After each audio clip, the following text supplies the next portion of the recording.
hapon sa inyo lahat. Maraming salamat sa mga hindi ko akalain na binigay yung surprise na ito sa akin.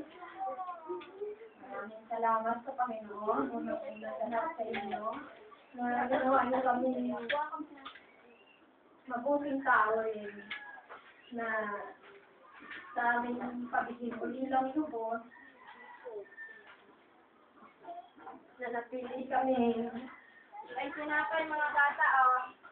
May space na magkabistis na magkakapit. Maraming salamat sa mga magulang ko na kahit wala na sila, napalaki nila kami ng maayos. Kahit na naulila kami sa edad ng mga bata pa. Pero hindi kami nagkahiwalay. Sinikat namin na magkabilis kami sa hirap man at inhawa. Salamat sa mga gabay na binibigay nila sa amin.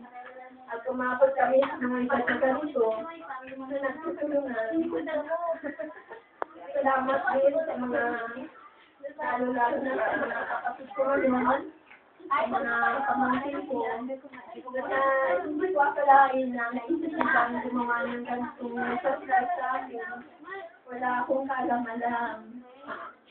Salamat sa inyo. At isa pa, nasasalamatan ko sa atin nila ang Panginoon na hindi lang nagbigay ng pangalawang buhay sa Kanya, kundi pangatlong buhay sa akin. Hindi ko akalain na sa kasayuan niya yun. Salamat sa Panginoon na nagbigay pa siya ng pangalakan at extension sa ating nila. Nung nangyari niyo, nalungkot ako kasi kami lang dito ang magkadikit sa lugar na ito na talagang sakay. Bukod sa mga hipag ko, sa mga bayaw ko, sa mga bigas ko, kami lang bali ang nandito na talagang kapatid. Nalungkot ako dahil akala ko iiwanan niyo na kami. Pero salamat Panginoon dahil binigyan niyo pa siya ng panibagong buhay. Salamat sa hipag ko kay Ate Josie na sa kawalan ni Kuya.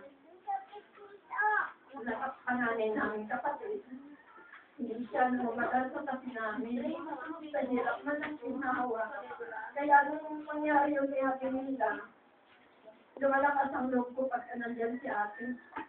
Dahil siya ang umalis sa kapatid ko na nawala. Kaya siya ang parang tunay namin ng kapatid. Kaya salamat ulit Ate. Nandyan ka sa tabi namin. Salamat sa mga hipag ko kay na Romy, sa mga anak niya na alam kong nararamdaman kong mahanang sa nila ako. Nararamdaman ko yan. Ito man, walang salita. Pero nasama ko yung respeto, galang, ang mamahal na pinagkaloob nila sa akin. Sina Mary, si Marlon, at lahat ng mga pamangkin ko. Ang pamangkin ko kay Kamon, isa rin sa na si Aileen, isa rin sa nagpapakita, nagpapadama ng mga pagmamahal nila sa akin. Salamat, salamat sa inyo.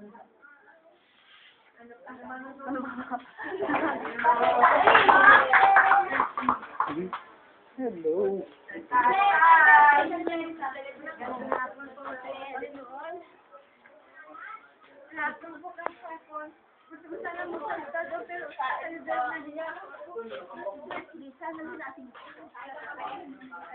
Panginoon, alam ko salamat sa mga Ayaw ko umiyak, te. Baka mahirap na sabi nga ko umiyak. Ayaw ko umiyak, te.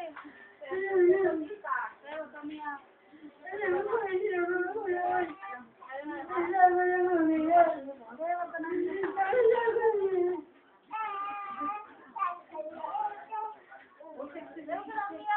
Birthday ka, birthday. Alam mo ko meron na ko yan. Huwag na lang, te.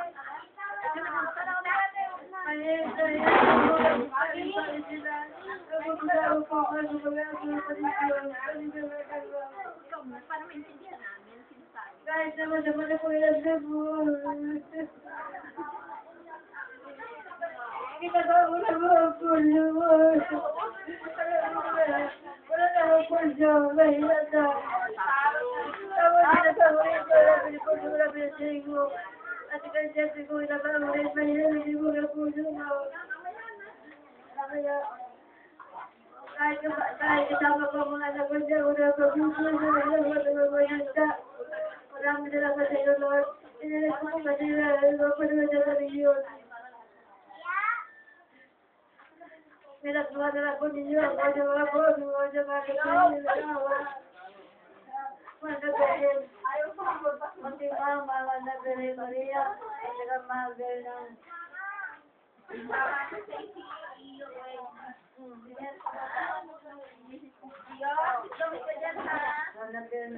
at mga paswara pala kaya sinasarahan nila ako. Ay, alala sa umiyak ako kasi kung hindi, ay kapilde ng mga pagkama, ay boto ko sa bahay. Maaaring nasa ako ng lupa ngayon. Gusto. Kasi pinag-uupan ko na ay balay ako sa kanila. Pumikit na lang ako. Hindi ako lang siya sa mag-time na yun. Maraming salamat sa inyo pala sa Kristo, sa mga anak, sa mga santo, at sa mga tao na ito na sa akin.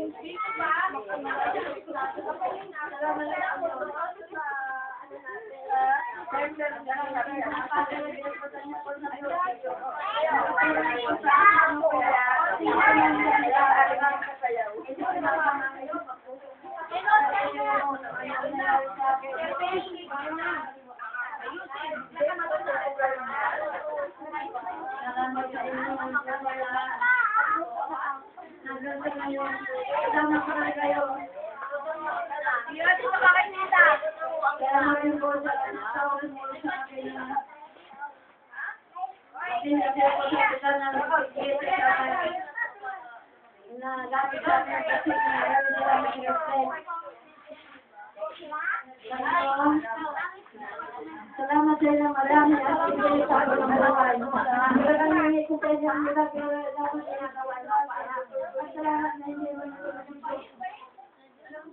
Salamat na inyo. Salamat sa inyo.